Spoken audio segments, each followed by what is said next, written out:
Let's get an update now on the situation in Jagersfontein. A disaster response team has been established by the Free State Social Development MEC to assist families affected by the Jagersfontein dam wall collapse. Let's get the latest now on the work covered so far from the department spokesperson, Lindiwe Mnguni, who joins us virtually. Lindiwe, thank you so much for your time this evening. And now earlier we heard from our reporter on the scene in Jagersfontein that the Portfolio Committee on Mineral Resources and Energy were on the ground and had an opportunity to hear firsthand of the devastation experienced by members of this community. And you obviously are part of the team that is working on that since this disaster struck on Sunday. What have been some of the stories that you have heard from the community members there? Okay, thank you so much, and good evening to your listeners as well, your viewers. What we're getting is that even those whose houses were not affected, they also experienced trauma, because this afternoon we walked around looking at exactly how much that damage was. And we met a lady there who says his son still cannot sleep. So those are the kind of people that social development is responsible for. And those are the kind of people that we're offering psychosocial services to. And we've also found that with those that we have taken, that have been taken to Bloemfontein for shelter, that they also experience some trauma, and some still cannot sleep because they keep hearing the sounds. They keep saying that every time they close their eyes, it's like they're reliving the moment all over again. And also we find that also with loss, because it's not just the buildings that have been lost, it's not just the clothes that they have lost, but they've also lost some sentimental items as well that no money can replace.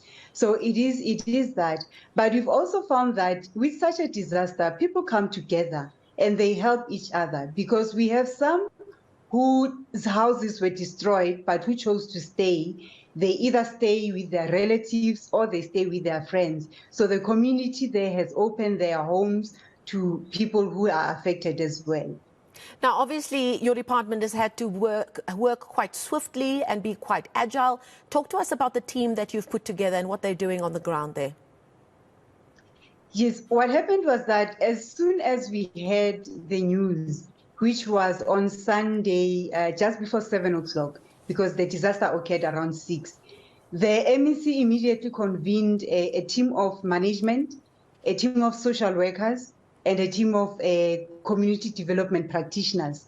Then together with our social partners, that is SASSA, that is the NDA, as well as the Red Cross, and other organizations that are affiliated or linked to the Red Cross, they immediately dispatched our social workers and community development workers to go and assess. And they did not just assess, but they assisted also in the evacuation of people, because we realized that we cannot wait for emergency services to arrive before transporting, especially the vulnerable, to a place of safety. Then after that, we started with the assessments. We started with looking as to how many people were affected and what kind of assistance can be brought to Jagersfontein. And Red Cross has been very helpful, as well as ShopRite and Meals on Wheels. They've been providing food that is hot meals every day. And we've also established a food and clothing bank, so that as more organizations come to assist, we also put them there.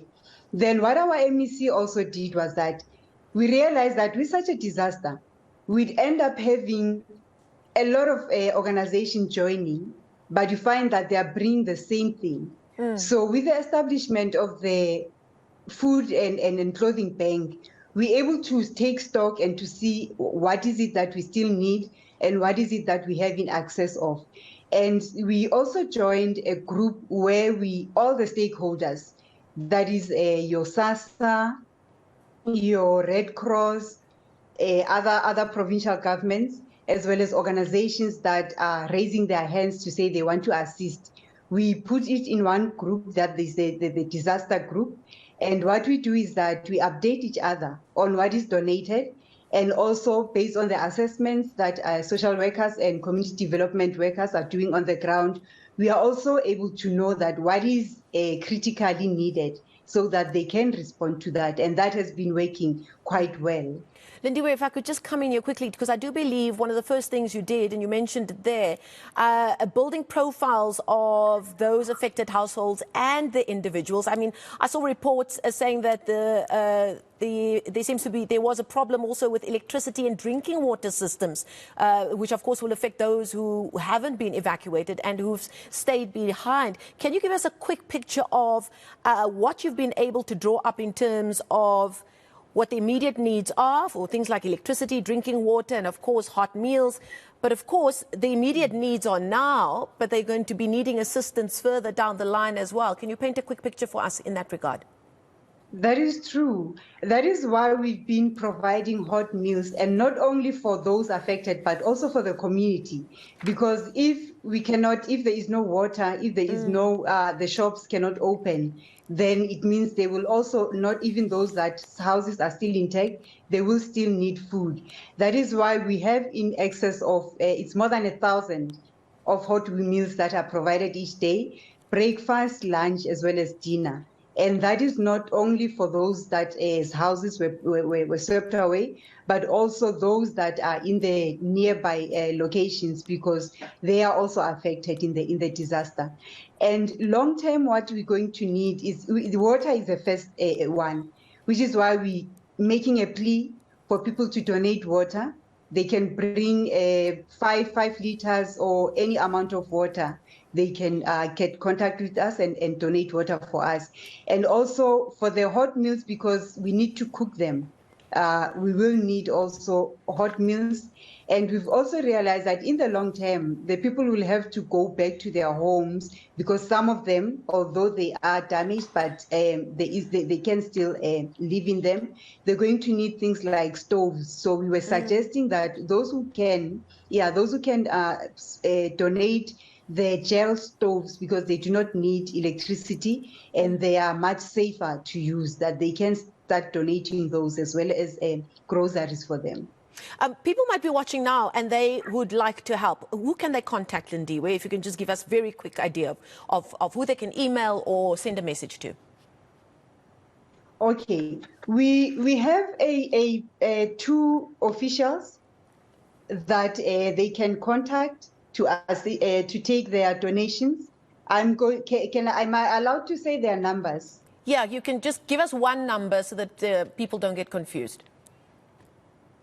Okay, they can call. It's even easier to WhatsApp. Sure.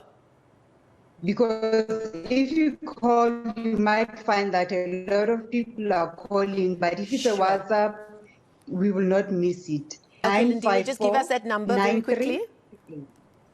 Okay, 072 954 9368. Okay. And that would be a representative of your department? Yes. Okay, we're going to leave it there. Thank you so much. Perhaps somebody is watching right now and they are able to help those who need it most right now. Thank you so much. Free State Social Development spokesperson Lindiwe Mnguni bringing us up to speed about the team that they've put together who are working on the ground in Jagersfontein.